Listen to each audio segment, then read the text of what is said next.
Hey guys, welcome to government jobs Gyan YouTube channel. Guys, आज की इस वीडियो में हम बात करेंगे एसएससी कांस्टेबल जीडी के new recruitment notification online form apply process के बारे में। जी हाँ दोस्तों, स्टाफ सिलेक्शन कमीशन ने एसएससी कांस्टेबल जीडी की भर्ती के लिए नोटिफिकेशन रिलीज कर दिया है। कैसे आप इस भर्ती के लिए फॉर्म फिल कर सकते हो, इसकी पूरी जानकारी हम आपको स्टेप बाय स्टेप इस वीडियो में देंगे, रजिस्ट्रेशन से लेकर प्रिंट तक। बस आपको इस वीडियो को स्किप के बिना शुरू से लेकर एंड तक देखना है। उसके बाद वीडियो पसंद आए तो इसे लाइक और शेयर कर दें, चैनल पर नए हो तो इसे सब्सक्राइब कर लें। तो गाइस, बिना कोई वक्त गंवाए चलिए शुरू करते हैं। आपको इस वीडियो की डिस्क्रिप्शन बॉक्स में हमारी वेबसाइट IND-sarkarinokri.in के इस पेज का लिंक मिल जाएगा। यहाँ पर आपको इस भर्ती के रिगार्डिंग सभी डिटेल्स प्रोवाइड कर दी गई है। स्टाफ सिलेक्शन कमीशन एसएससी ने यहाँ पर कांस्टेबल जीडी के 75,000 के लगभग खाली पदों को भरने के लिए नोटिफिकेशन रिलीज कर दिया है। ये पद यहाँ पर central arm police force CAPF, NIA, SSF और राइफल्स मैन जीडी और आसाम राइफल्स में भरे जाएंगे। डेट की अगर बात करें तो इस भर्ती के लिए आप 27 अगस्त 2024 से 5 अक्टूबर 2024 के बीच में अप्लाई कर सकते हो। एग्जाम आपका जनवरी से फरवरी 2025 के बीच में होगा। यहाँ पर 10वीं पास कैंडिडेट ऑल इंडिया से अप्लाई कर सकते हैं। आपको उस पेज को नीचे स्क्रॉल डाउन करना है, इंपॉर्टेंट लिंक सेक्शन में आकर ऑफिशियल नोटिफिकेशन PDF लिंक पर क्लिक करके इस भर्ती के नोटिफिकेशन को ओपन कर लेना है और इसमें से आपको पूरी डिटेल रीड कर लेनी है। उसके बाद आपको अप्लाई करना है। अप्लाई के लिए भी आपको हमारी वेबसाइट के इसी पेज पर ही अप्लाई ऑनलाइन का ये लिंक दिया गया है। जैसे ही आप इस लिंक पर क्लिक करेंगे तो आपके सामने यहाँ पर एसएससी का ये ऑफिशियल पोर्टल ओपन हो जाएगा। यहाँ पर आकर गाइज आपको इस वेबसाइट के टॉप पर ही लॉगिन और रजिस्टर ये टैब दी गई है। आपको इस टैब पर क्लिक करना है और अगर आपने पहले से रजिस्ट्रेशन कर रखा है तो आपको लॉगिन करके अपना फॉर्म फिल कर लेना है। और अगर आपने रजिस्ट्रेशन नहीं कर रखा है OTR का, यानी कि वन टाइम रजिस्ट्रेशन एसएससी पे कंप्लीट नहीं कर रखा है, तो सबसे पहले यहाँ पर आपको अपना रजिस्ट्रेशन करना होगा और उसके बाद आपको अपना फॉर्म फिल करना होगा। तो यहाँ पर आपको रजिस्टर नाउ का ये लिंक दिया गया है, आपको इस लिंक पर क्लिक करना है। उसके बाद आपके सामने कुछ इस तरह से इंटरफेस खुलेगा। यहाँ पर आपको वन टाइम रजिस्ट्रेशन में 4 चीजें फॉलो करनी होंगी। सबसे पहले आपको अपनी पर्सनल डिटेल देनी है, फिर आपको अपना पासवर्ड क्रिएट करना है, उसके बाद आपको अपनी एडिशनल डिटेल्स प्रोवाइड करनी है और फिर डिक्लेयर करते हुए अपना रजिस्ट्रेशन कंप्लीट कर लेना है। तो यहाँ पर आपको कंटिन्यू ऑप्शन पर क्लिक करना है।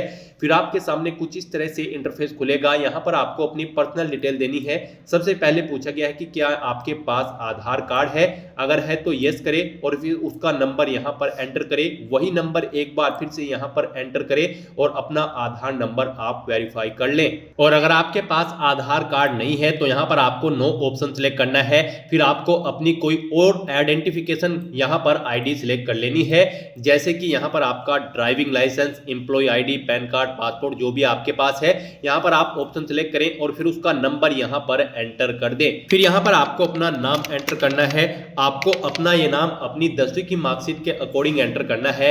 फिर आपको अपना नाम यहाँ पर वेरीफाई कर लेना है, एक बार फिर से एंटर करके सेम नेम। उसके बाद यहाँ पर आपसे पूछा गया है कि क्या आपने कभी अपना नाम चेंज किया है, अगर किया है तो यहाँ पर आप यस ऑप्शन सिलेक्ट करें और फिर यहाँ पर चेंज नेम आप एंटर कर दें। और अगर आपने कभी अपना नाम चेंज नहीं किया है तो यहाँ पर आपको नो ऑप्शन सिलेक्ट करना होगा। तो इस तरह से यहाँ पर आपका ये फॉर्म पहले की ही तरह यहाँ पर भरा जाएगा, जैसे कि आपने एसएससी के रजिस्ट्रेशन टाइम पे अपना फॉर्म फिल किया था रजिस्ट्रेशन करते हुए। बस यहाँ पर अब आपको इस नए पोर्टल पर दोबारा से इसको वन टाइम रजिस्ट्रेशन का नाम दे दिया गया है। आपको अपनी डिटेल सेम ऐसे ही यहाँ पर प्रोवाइड करानी है। नाम के बाद आपको यहाँ पर अपना जेंडर सेलेक्ट कर लेना है। उसके बाद आपको अपना जेंडर वेरीफाई कर लेना है, यानी कि एक बार फिर से सिलेक्ट करना है। फिर यहाँ पर आपको अपनी डेट ऑफ बर्थ इस कैलेंडर में से सिलेक्ट कर लेनी है। वही डेट ऑफ बर्थ आपको एक बार फिर से इस कैलेंडर में से सिलेक्ट करके अपनी डेट ऑफ बर्थ को वेरीफाई कर लेना है। उसके बाद यहाँ पर आपको अपने फादर का नाम एंटर करना है। फिर वही नाम आपको एक बार फिर से एंटर करना है अपने फादर का वेरिफिकेशन के लिए। ऐसे ही यहाँ पर आपको अपनी मदर का नाम एंटर करना है और फिर उसे भी यहाँ पर आपको वेरीफाई कर लेना है।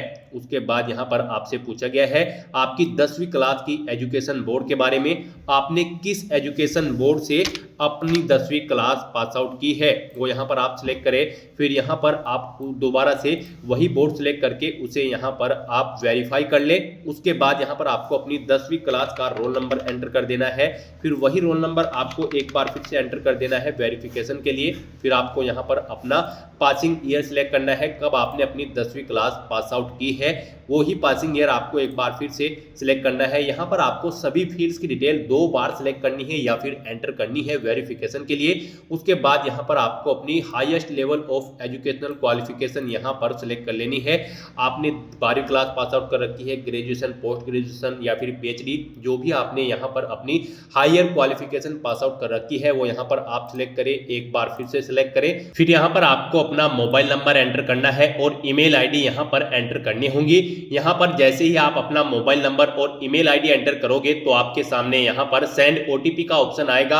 आपको सेंड ओटीपी ऑप्शन पर क्लिक करना है और उसके बाद आपके रजिस्टर्ड मोबाइल नंबर और ईमेल आईडी पर ओटीपी जाएंगे। वो ओटीपी आपको यहाँ पर एंटर करके अपना मोबाइल नंबर और ईमेल आईडी को वेरीफाई कर लेना है। इसके बाद आपको यहाँ पर अपनी सभी डिटेल्स फिल आउट करने के बाद सेव एंड नेक्स्ट ऑप्शन पर क्लिक कर देना है।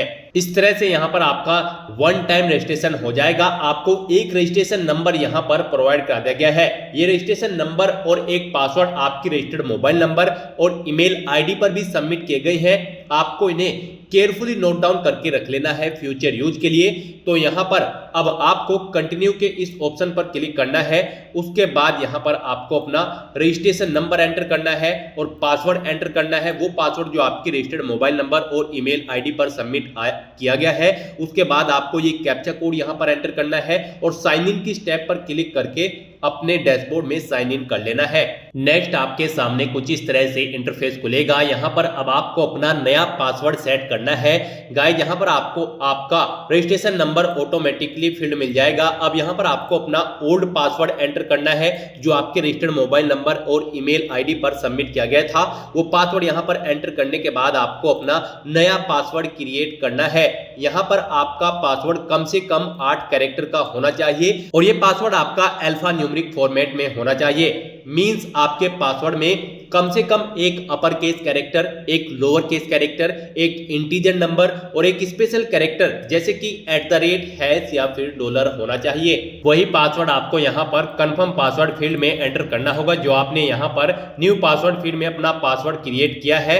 आपका पासवर्ड कुछ इस तरह से रहेगा जैसे कि यहाँ पर आपके पासवर्ड में कम से कम एक अपर केस कैरेक्टर, एक लोअर केस कैरेक्टर, एक इंटीजर नंबर और एक स्पेशल कैरेक्टर जैसे कि @ या फिर डॉलर होना चाहिए और आपके पासवर्ड की लेंथ कम से कम 8 कैरेक्टर की होनी चाहिए।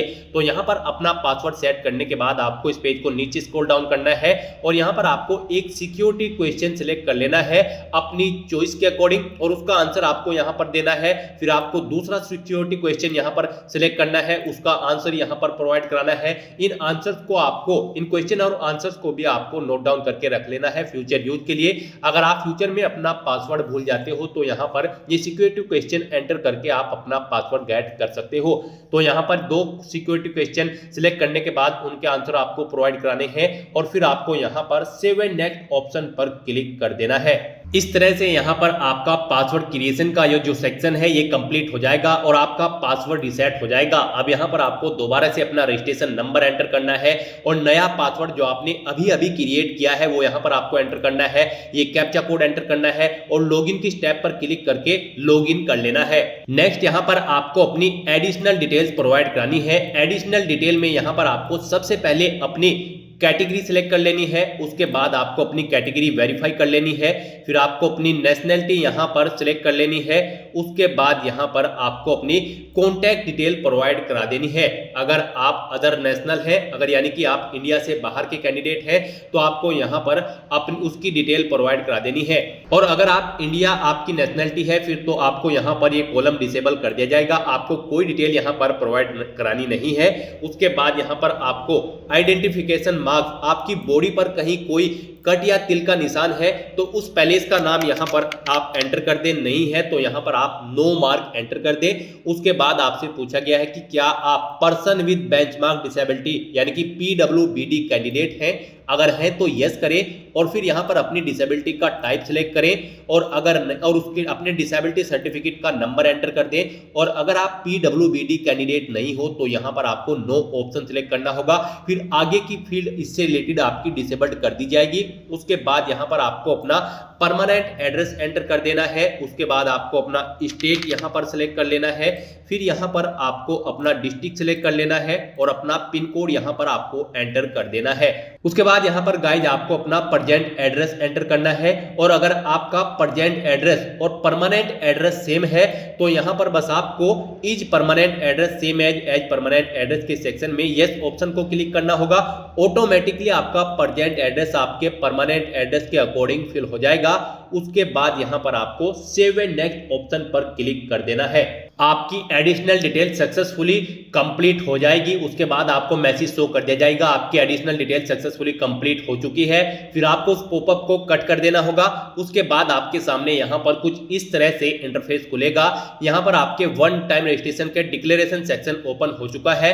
आपको ये डिटेल्स केयरफुली रीड आउट करनी है और उसके बाद I agree for the about term and conditions, आपको इन टर्म एंड कंडीशंस को रीड करके इस चेकबॉक्स को ओके कर देना है। और अगर आप अपने रजिस्ट्रेशन का प्रीव्यू चेकआउट करना चाहते हैं तो आप प्रीव्यू ओटीआर ऑप्शन पर क्लिक करें। आपके रजिस्ट्रेशन का पूरा प्रीव्यू यहां पर आपको शो कर दिया जाएगा। आपको सभी डिटेल्स केयरफुली चेकआउट करनी है और प्रिंट बटन पर क्लिक करके अपने वन टाइम रजिस्ट्रेशन का एक हार्ड कॉपी प्रिंट आउट ले लेना है फ्यूचर यूज के लिए, फ्यूचर रेफरेंस के लिए। प्रीव्यू चेक करने के बाद आपको डिक्लेयर ऑप्शन पर क्लिक कर देना है। इस तरह से यहां पर आपके सामने मैसेज शो हो जाएगा, आपका डिक्लेरेशन सक्सेसफुली सबमिट कर दिया गया है। अब यहां पर आपको इसे पॉपअप को कट कर देना है।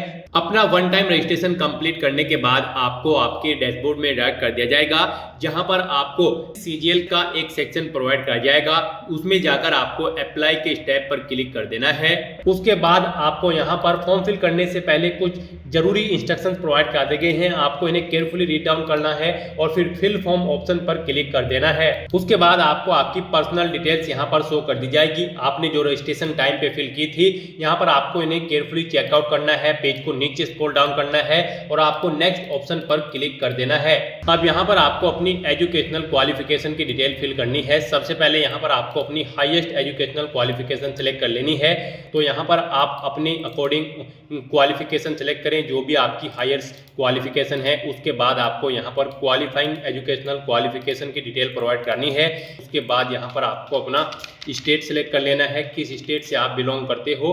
उसके बाद यहाँ पर आपको अपने बोर्ड या यूनिवर्सिटी का नाम बताना है जिससे आपने अपनी 10वीं क्लास या फिर ग्रेजुएट डिग्री कंप्लीट की है।